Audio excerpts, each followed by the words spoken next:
우리 ETF 시장이 정말 빠르게 성장하고 있습니다.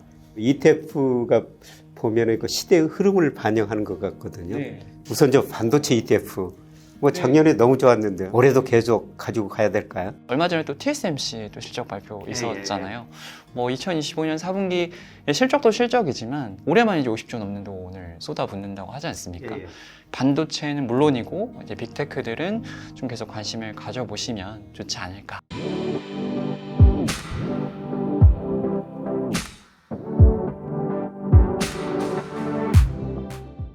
여러분 안녕하십니까? 김영희입니다. 우리 ETF 시장이 정말 빠르게 성장하고 있습니다. 300조를 넘어섰고요. 눈 뜨면 매일 한두 개씩 ETF가 새로 생겨납니다. 사실 저도 거시경제를 공부하기 때문에 ETF에 관심이 많은데요. 오늘 그 ETF 전문가를 모시겠습니다. 이익남으로 유튜브를 지금 운영하시는 분이죠. ETF 읽어주는 남자입니다. 특히 그 증권회사뿐만 아니라 자산운용사에서 관련 공부를 정말 많이 하신 분입니다. 그래서 오늘은 여러분한테 ETF에서 도움을 드리기 위해서 모셨습니다. 이익남님입니다. 네, 안녕하세요. 저는 ETF 읽어주는 남자, 이익남입니다.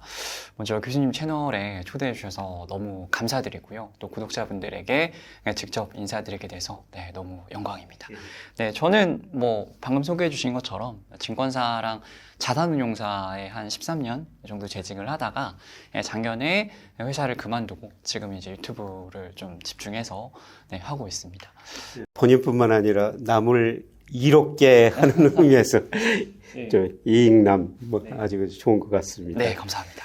요새 그 ETF들이 하루에 한두 개씩 생긴다고 그러는데요. 네, 맞아요. 그 ETF가 보면 그 시대의 흐름을 반영하는 것 같거든요. 요새 ETF들이 어떤 쪽 ETF들이 많이 나오나요? 일단은 말씀하신 대로 ETF가 시대의 흐름을 반영하죠. 특히 이제 운용사들이 어떤 투자자들의 니즈를 또 정확히 반영해서 상품을 만들어야 또 시장에서 이제 호응을 이제 끌다 보니까 아무래도 이제 한 2, 3년 정도 최근에 이제 시장의 어떤 성장을 견인하는 이제 핵심 산업이 AI다 보니까 이제 빅테크랑 반도체를 중심에 두고 그 세부적으로 파생되는 산업들까지 그런 ETF들 많이 나오고 있고요. 또 작년에는 또 국내 증시가 워낙 좋지 않았습니까? 그리고 국내 증시라고 하면 그동안 반도체를 비롯한 성장주 ETF들이 시장에서 이제 높은 관심을 받았었는데 이제 고배당주 ETF들이 작년부터 또 굉장히 또 시장에 높은 호응을 얻고 있고 또 시장에서 또 많은 돈이 들어오고 있는 그런 모습도 보여주고 있습니다. 그러면 저 관심 있는 ETF, 관심을 가지시는 ETF 좀 하나씩 좀 살펴보려고 그러는데요. 우선 크게 보면은 성장형, 배당형. 사실 작년에 반도체 수출이 정말 잘 됐고요. 올해도 1월 10일까지 통계 보니까 잘 되고 있더라고요. 그래서 올해 그 관심을 가져야 할 ETF 중 몇 가지 소개해 주시는데요. 우선 저 반도체 ETF. 작년에 너무 좋았는데요. 네, 맞습니다. 올해도 계속 가지고 가야 될까요? 네, 저는 조금은 식상한 답변이라고 느끼실 수도 있는데 구독자분들께서 기본적으로 성장주에 투자하신다고 하시면 또 이제 빅테크랑 반도체는 기본적으로 이제 포트폴리오 중심에 좀 가져가야 되지 않나라고 생각은 하고 있습니다. 특히 이제 최근에 한 2, 3년 정도 미국 주식 투자 이제 시작하신 지 얼마 안 되신 분들 같은 경우는 이제 아직도 뭔가 AI, 반도체, 빅테크 이런 것들을 약간 일시적인 테마라고 오해하시는 분들이 굉장히 좀 많이 있으신데 교수님 잘 아시겠지만 사실 일시적인 테마가 아니라 굉장히 또 산업의 확장성이 무궁무진한 그런 또 중장기 또 혁신 기술이지 않습니까? 그런 측면에서 접근해야 된다고 보고 있고 또 AI 산업 생태계 중심에 이제 빅테크랑 반도체가 또 있기 때문에 저는 주가가 또 수년 동안 또 많이 오르긴 했지만 그래도 역시나 실적 성장성이 이제 꺾이지 않는 이상은 계속 눈여겨봐야 되지 않나 좀 그렇게 보고 있고요. 그리고 또 무엇보다 이제 국내 삼성전자랑 하이닉스도 결국은 다 그쪽 생태계에 엮여 있는 부분인데 얼마 전에 또 TSMC 또 실적 발표 있었잖아요. 2025년 4분기 실적도 실적이지만 또 올해 또 엄청난 자본 지출 계획을 발표한 게 또 시장에서는 엄청난 이슈였는데 올해만 이제 50조 넘는 돈을 쏟아붓는다고 하지 않습니까? 특히 이제 그 중에 일부가 이제 미국 애리조나에 있는 이나노 만드는 데 사용이 될 텐데 그게 이제 공장이 빨라야 이제 2029년, 30년이 돼야 사실 가동이 되지 않습니까? TSMC가 사실 굉장히 좀 보수적으로 자금을 집행하는 것으로 유명한데 반도체 산업 전체 더 나아가서는 AI 산업 성장에 대한 수요에 대한 확신이 없으면 이런 공격적인 투자를 사실 할 수가 없거든요. 또 아까 말씀드린 것처럼 뭐 이런 실적 성장이 또 계속되는 한은 뭐 반도체는 물론이고 이제 빅테크들은 좀 계속 관심을 가져보시면 좋지 않을까 저는 그렇게 생각을 하고 있습니다. 예, 이거는 거대한 AI 흐름의 추세다. 네. 예, 거기에는 반도체가 꼭 있어야 되죠. 그럼요. 네, 맞습니다. 예, 그래서 반도체 ETF를 우리가 꼭 일부 좀 편입 뭐 해놓는 게 좋겠다 이런 말씀을 드릴 수가 있는 것 같고요. 예, 그다음에 최근에 저 현대차 주가가 참 많이 올랐어요. 기아차 주가. 맞습니다. 이게 로봇이 앞으로 자동차를 만든다, 그다음에 자율주행한다 이런 거 테마가 많이 반영된 것 같아요. 예, 그래서 2023년부터 그 CS 보면은 AI라는 단어가 많이 나왔는데, 그럼요. 계속 나오다가 올해는 이제 AI 중에서 특히 피지컬 AI, 네, 맞습니다. 뭐 이 단어가 CS에서 많이 나오고, 예, 거기서 현대차도 아트라스라는 로봇인가요? 네, 맞습니다. 예, 그걸 공개하고 또 우리가 두산중공업도 뭐 로봇을 좀 공개를 했더라고요. 예, 이거는 어떻게 보시는 건가요? 사실 휴머노이드 로봇이라는 테마 자체가 새로운 테마는 아니죠. 전혀 새로운 테마는 아니고 이제 말씀하신 것처럼 결국 이제 AI 산업의 이제 확장이라는 측면에서 바라봐야 될 것 같은데 작년까지는 이제 로봇 관련주들이 AI 다른 테마에 대비해서는 주목을 좀 덜 받았잖아요. 반도체 빅테크도 그렇고 뭐 AI 소프트웨어나 뭐 특히 전력 인프라 이런 것들 대비해서 이제 올해는 좀 집중을 받고 있는 건데 그 이유가 이제 말씀하신 대로 이제 CES에서 엄청난 주목을 받았고 작년까지는 아무래도 유망한 기술은 맞지만 이 AI 최종 종착지가 이제 피지컬 AI인 건 맞지만 아직은 먼 이야기지 않나 약간 그런 시각이 좀 우세했던 것 같아요. 뭐 양산도 아직은 본격적으로 시작이 된 것도 아니고 기술력도 조금 아직은 부족하다 이렇게 본 것 같은데 이번 CES를 통해서 그런 의구심은 좀 많이 해소가 된 것 같고요. 그리고 국내 로봇 관련주들 같은 경우 작년 11월부터 좀 많이 올랐고 방금 말씀하신 것처럼 최근에는 또 엄청나게 더 많이 올라가고 있잖아요. 근데 개인적으로는 아직까지는 이제 국내 어떤 로봇 관련주들을 하나의 산업으로 묶어서 좀 투자하기에는 좀 너무 이르지 않나. 이제 물론 현대차가 지금 그 피지컬 AI의 중심으로 좀 들어와 있긴 하지만 그래도 관련주들의 면면을 보면 아직은 또 시총도 너무 좀 작고 또 미래에 대한 기대감이 좀 과하게 반영되어 있지 않나라는 좀 생각은 들어요. 그래서 보유하고 계신 분들은 뭐 굉장히 좀 즐거우시겠지만 뭐 이런 흐름에 좀 휩쓸려서 뒤늦게 좀 그런 피지컬 AI를 특히 국내 관련주들 따라가는 건 조금 성급하지 않은 생각은 들고요. 근데 올해는 개인적으로는 이제 피지컬 AI 쪽은 계속 주목을 받을 수밖에 없다라고 생각은 합니다. 그래서 관련 투자는 분명히 해야 된다라고 보고 있는데 관련 투자를 한다고 하면 저는 개인적으로는 이제 국내 쪽 또 국내 쪽이지만 이제 글로벌 전체로 좀 관심을 좀 확장해 보시면 어떨까 싶어요. 특히 이제 뭐 미국의 뭐 엔비디아, 뭐 테슬라 사실 두말할 것도 없고.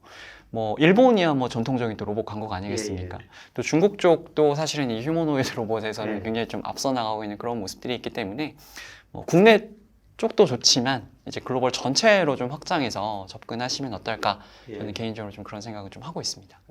예, 사실 저도 2, 3년 전이라고 기억되는데요. 큰 공장 방문해 봤더니 뭐 사람 보기가 힘들더라고요. 예, 그래서 로봇이 일하고 앞으로 또 그런 시대가 가속화 되겠구나. 그래서 일부 그 로봇주 사가지고 뭐 가만 놔두고 있는데 좀 변동성 좀 심하더라고요. 네, 엄청 큽니다. 네, 근데 장기적으로는 지금 계속 오르고 있는데 그런데 그 말씀하신 것처럼 우리나라 로봇 산업은 아직은 이익은 많이 못 내고 있죠.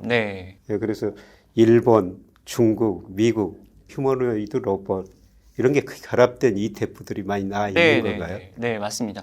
저는 그래서 뭐 조금 글로벌 전체로 그렇게 피지컬 AI 쪽에 관심 있을 때 어떤 ETF 투자하면 좋냐라고 많이 질문 주시면 저는 이제 플러스 글로벌 휴머노이드 로봇 액티브 요것도 좀 많이 말씀을 드리고 그리고 타이거 글로벌 AI 앤 로보틱스 이것도 좀 많이 말씀을 드리고 있고요.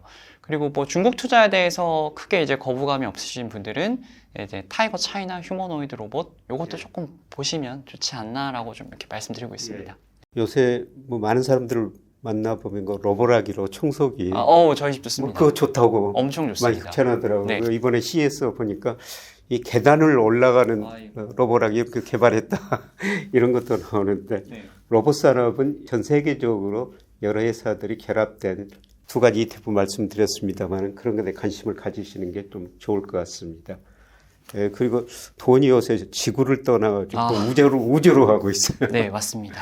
뭐 이것도 앞으로 성장 산업이라고 정말 많은 거 ETF들이 생기고 또 많은 가격이 오른 것 같은데 지금이라도 이걸 좀 편입해야 된 건가요? 네, 저는 일단 올해 AI와 더불어서 반드시 좀 관심을 가져야 하는 분야가 이제 우주항공 쪽이라고 생각은 하고는 있고요.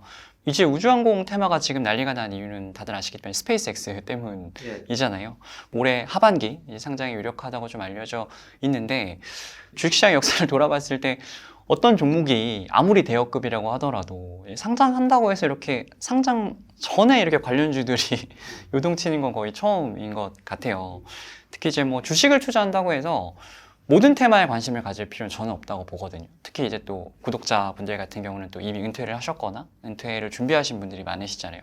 그런 분들이라면 이제 더더욱 좀 안정적으로 포트폴리오를 운영하시는 게 중요할 것 같은데 그럼에도 불구하고 조금 시장을 폭넓게 관심을 두시는 분들은 저는 이제 우주 쪽은 관심을 가지라고 말씀을 드려요. 그 이유가 스페이스X가 예상 시가총액이 1.5조 달러 정도 얘기가 나옵니다. 그러니까 1.5조 달러면 테슬라보다도 지금 시총이 높거든요. 그리고 이제 메타랑 거의 비슷한 수준이니까 만약에 스페이스X가 나스닥에 들어온다고 하면 그러니까 나스닥 100 탑10 안으로 바로 들어올 수 있는 정도의 엄청난 규모니까 이게 단순히 그냥 뭐 우주항공의 대장주가 나왔다 이런 의미가 아니라 어떻게 보면은 미국 기술주, 미국 성장주 투자의 판 자체가 좀 크게 움직일 수 있는 시장의 유동성을 사실은 다 빨아먹을 수 있는 그런 이슈거든요. 그래서 우주항공 테마 또 스페이스 상장 이후엔 스페이스X 좀 같이 관심을 가져보셨으면 좋겠고 지난 수년 동안 저희가 이제 미국 투자한다고 하면 이제 반도체랑 빅테크는 필수였고 최근에도 사실 코스피 굉장히 좋지만 삼성전자랑 SK하이닉스 없으신 분들은 좀 박탈감이 있으시잖아요. 그렇죠.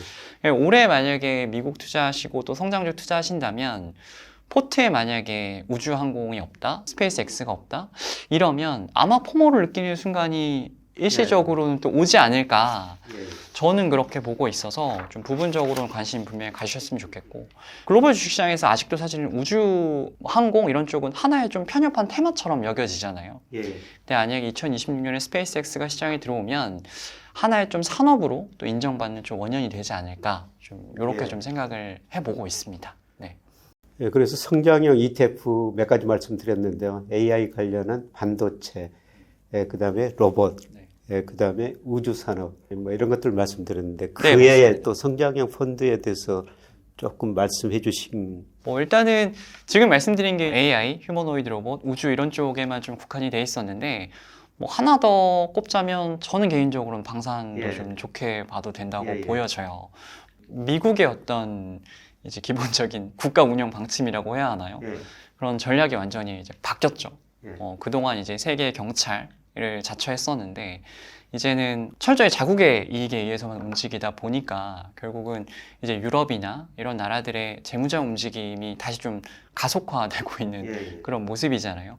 뭐 사실 러우 전쟁이 끝나면 방산주들의 흐름도 좀 주춤하지 않을까 저는 사실 그렇게 생각을 했었는데 최근에 좀 돌아가는 흐름을 보면 일단 방산주들은 이제 조금 더 올해도 좀 부분적으로 관심을 가져야 되지 않나. 그래서 뭐 유럽의 방산주들, 뭐 국내 쪽도 마찬가지고요. 또 미국의 방산주들 좀 같이 보시면 좋을 것 같고 그 방산주들 중에서 방산과 그 우주항공의 애매한 경계에 걸쳐 있는 종목들이 있어요. 또 이런 종목들 같은 경우는 방금 말씀드린 뭐 어떤 전 세계적인 이제 재무장 흐름 그리고 또 스페이스의 상장에 따른 그런 또 우주항공 모멘텀 이 두 가지를 또 같이 기대할 수가 있기 때문에 또 방산주들도 부분적으로 관심 가져보시면 좋을 것 같습니다. 재정 적자가 너무 많기 때문에 미국이 과거처럼 세계 경찰로서 이게 좀 역할이 줄어든 것 같아요. 그러면서 그 지정학적 리스크가 커질 수가 있다. 이러면서 방산주 관심을 가져야 되는데요. 그런데 ETF 보면은 아까 우주항공하고 방산주하고 좀 애매하다 구분하기가 그런 기업도 있다고 그러는데요.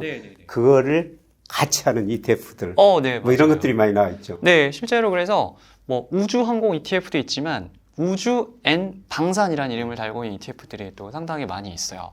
그러면 그거를 오히려 사는 게 더 좋을까요? 제 개인적으로는 뭐 방산, 뭐 우주항공 이제 하나에 집중하시는 것보다 이 두 개를 같이 투자하는 ETF들을 또 보시는 것도 좋은 방법이라고 할 수가 예. 있겠습니다.